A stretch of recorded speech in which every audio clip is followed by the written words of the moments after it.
Thank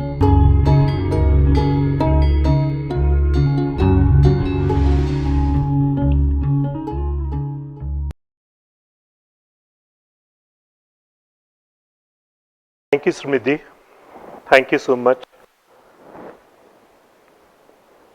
आपने वही नाम ले लिया जो आजकल अक्सर लोग मुझे बुलाते हैं, वेला बॉबी, क्योंकि मेरी माँ भी मुझे अब यही नाम से बुलाती है कि तू बिल्कुल वेला आदमी है। सबसे पहले मैं भगवान का शुक्रिया अदा करूंगा, भगवान, अल्लाह, गॉड, राम, रहीम, जिस नाम से भी हम उसको जानते हैं, मैं उसका धन्यवाद करना चाहूँगा, जिसने कि मुझे वेला बॉबी बनाया। क्योंकि 10 साल पहले जब मैंने ब्लड डोनेशन कैंप्स गुरुद्वारे में लगाने शुरू किए थे, मैं नहीं लगाता था, कोई वहाँ लगाता था तो उनकी मैं हेल्प करता था। लेकिन उनकी हेल्प करते करते एक ऐसा टाइम आया कि उन्होंने कैंप लगाने छोड़ दिए और मैंने लगाने शुरू कर दिए। लेकिन तब गुरुद्वारों में कैंप कम लगाने शुरू किए और अब वो ही सारे कैंप हर इतवार को शिमला के रिज मैदान पर लगाता हूँ।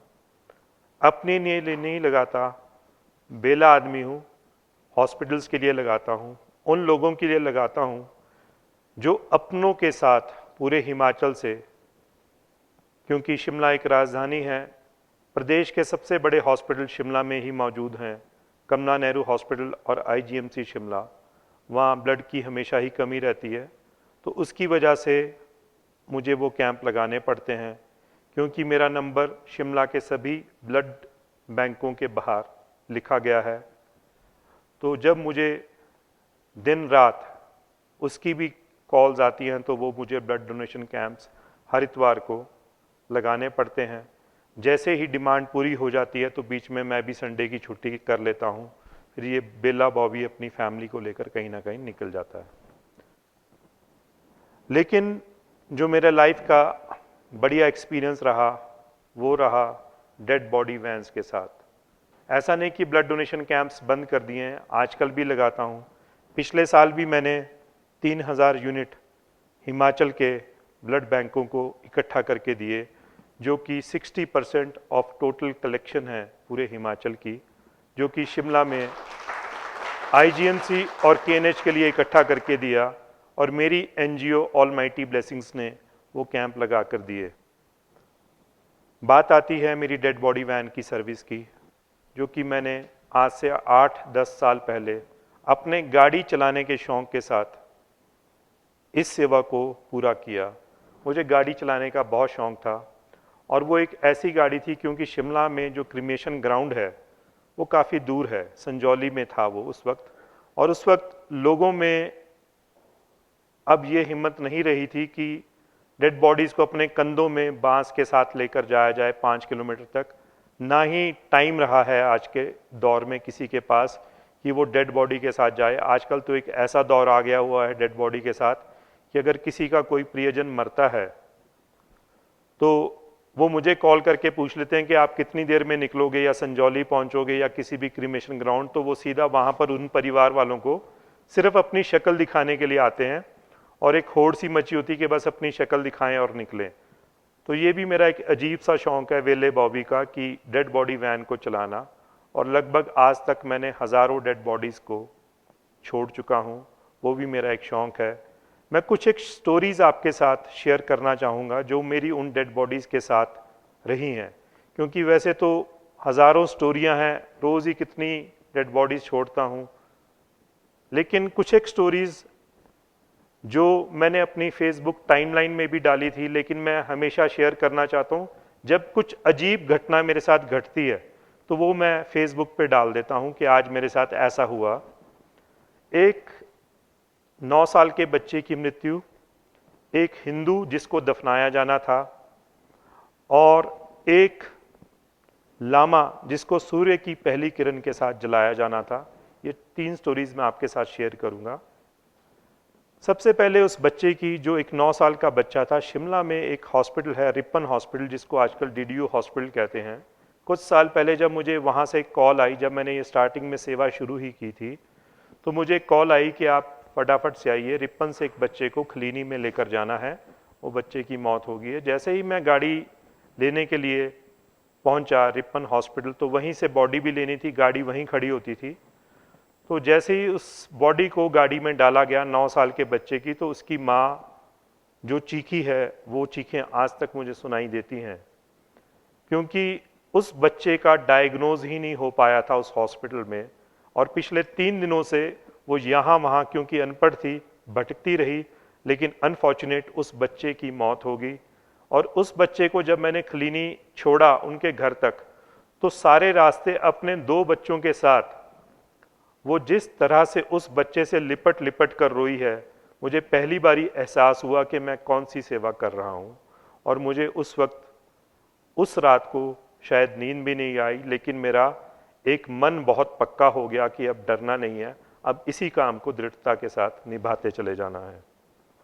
एक और भी मेरे साथ मौका आया, जबकि एक कॉल आई मुझे शिमला स्थित आईजीएमसी हॉस्पिटल से, वहाँ के सीनियर एमएस की, कि आप यहाँ पर आइए, एक बड़ा अजीब सा केस आया है, एक मजदूर की मृत्यु हो गई है बिल्डिंग का काम करते हुए, और उस बॉडी को उसकी वाइफ कह रही है कि दफनाना है, लेकिन वो है हिंदू।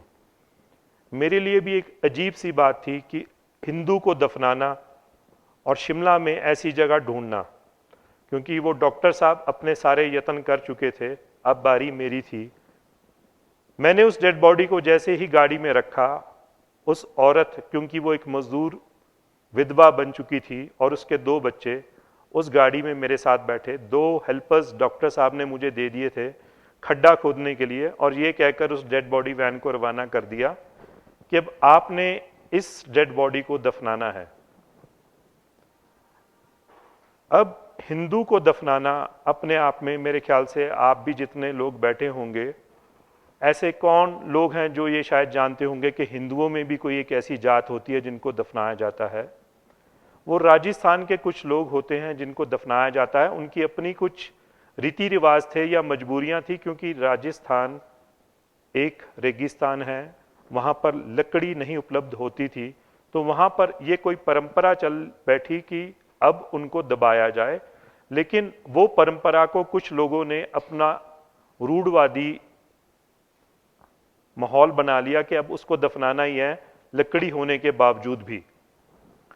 तो शिमला में जब उस डेड बॉडी को लेकर मैं निकला हूं, तो सारा दिन उस डेड बॉडी को गाड़ी में रखते हुए 2 छोटे छोटे मासूम बच्चे, विधवा और 2 लोग और हम ढूंढ रहे हैं कि अब इसको कहाँ दफनाना है। तो टूटू के पास किसी ने बताया कि वहाँ दफनाया जाता है हिंदुओं को। और टूटू जब हम उस डेड बॉडी को लेकर पहुंचे, तो वहाँ के भी किसी भी व्यक्ति को ये नहीं मालूम चला कि अब इसको कहाँ दफनाना है। आप विश्वास कीजिए, जब उस डेड बॉडी के साथ 4 घंटे मैंने बिताए, वो बच्चे बिलख रहे हैं भूख के मारे, वाइफ मुझे बार बार कह रही है कि आप यहाँ दबा दीजिए, सड़क पे जा रहे हैं यहाँ दबा दीजिए। एक अनजान सा डर भी बना हुआ था कि एक डेड बॉडी को लेकर चल रहे हैं, और 2 लोग मेरे साथ हॉस्पिटल के भी बैठे हुए, वो भी कह रहे हैं जी कि यहीं दबा देते हैं। और एक अनजान सा डर, और डर भी ऐसा कि कहीं आप इसको यहाँ कहीं दबा देंगे तो पुलिस वाले ये सोचेंगे कि हम इसको मर्डर करके लाए हैं और अब इसको यहाँ दबा रहे हैं। लेकिन पूरा दिन बीत गया, वो डेड बॉडी दबाने की हमें जगह नहीं मिली। शाम को मुझे वो डेड बॉडी दोबारा से आईजीएमसी मॉर्चरी में रखनी पड़ी। अगले दिन प्रॉपर पता किया, उसके बाद पता चला कि टूटू में ही वो स्थान है जहाँ हिंदुओं को दफनाया जाता है। एक और घटना मेरे साथ घटी। एक बारी मुझे कॉल आई रात को कि कल सुबह आपने 4 बजे शिमला स्थित एक जगह पर पहुंच जाना है, और वहां से हमने उसको डेड बॉडी को संजौली लेकर जाना है। तो मैंने कहा इतनी सुबह आप संस्कार करेंगे, क्या फ़ायदा, 8 बजने दो, सूर्य उगने दो। कहते नहीं, क्योंकि वो एक लामा की बॉडी थी, और लामाओं में एक ये मान्यता है कि कभी भी कोई अगर लामा मरता है तो उस डेड बॉडी का क्या किया जाए, वो उनके पूर्वज या उनके जो बड़े लोग हैं वो लिख देते हैं कि इस बॉडी को दफनाया जाएगा, दबाया जाएगा, जलाया जाएगा या पानी में बहाया जाएगा। तो उस लामा की जिसकी मृत्यु हुई थी, उसके लिए ऐसा लिखा गया था कि सूर्य की पहली किरण के साथ उसका अंतिम संस्कार किया जाएगा। तो मैं तो बड़ा सौभाग्यशाली हूँ, बेला आदमी हूँ मेरे लिए ये एक्सपीरियंस इकट्ठे ना होते अगर ये मैं सेवा ना कर रहा होता। और भी कई एक्सपीरियंस हैं। एक रात को मैंने लगभग 4 डेड बॉडीज छोड़ी और उस आर्टिकल को मैंने फेसबुक पे नाम दिया उस रात की कोई सुबह ही नहीं हुई। रात को 11 बजे से लेकर सुबह के 8 बजे तक ना जाने वो कैसी रात थी कि सारी रात मैं डेड बॉडीज ही ढोता रहा।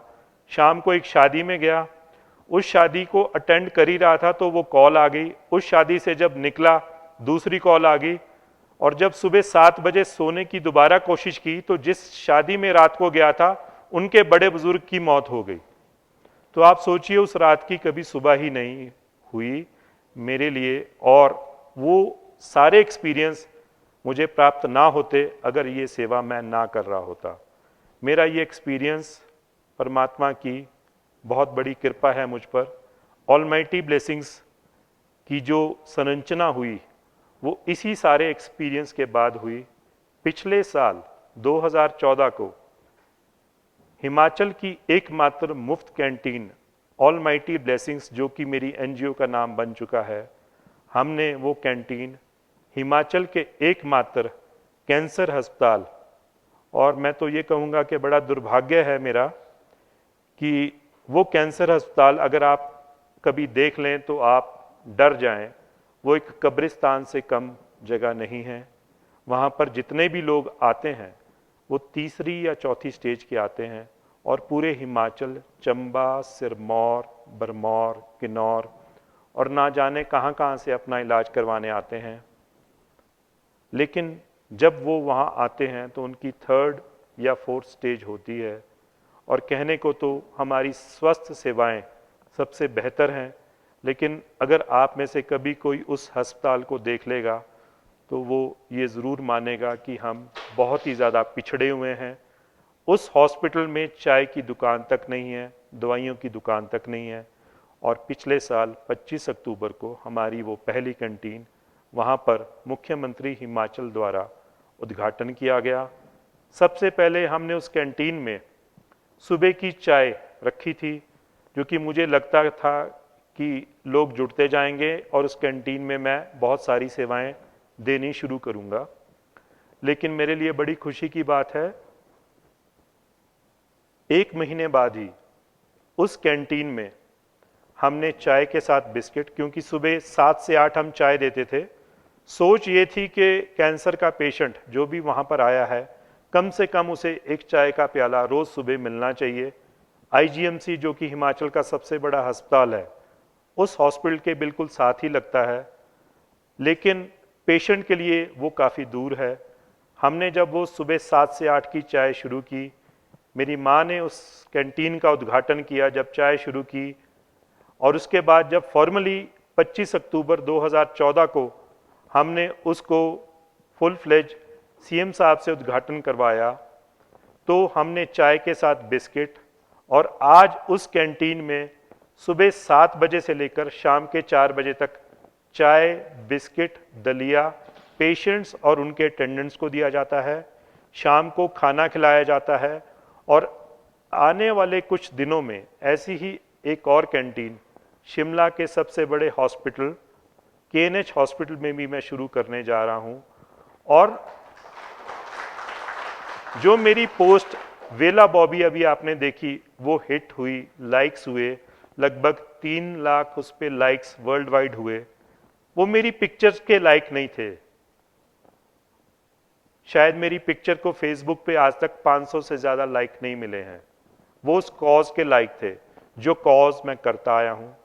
उस फेसबुक पोस्ट के बाद जो मेरे एक दोस्त ने ही लिखी थी, पूरे वर्ल्ड से जब मुझे फ़ोन आने शुरू हुए तो मैं वो फ़ोन अटेंड करते करते जिनको भी ये जवाब दे रहा हूँ वो यही दे रहा हूँ कि आपने मेरी पिक्चर लाइक नहीं की, वो पोस्ट लाइक की है, आप मुझसे मत जुड़िए, उस कॉज के साथ जुड़ जाइए।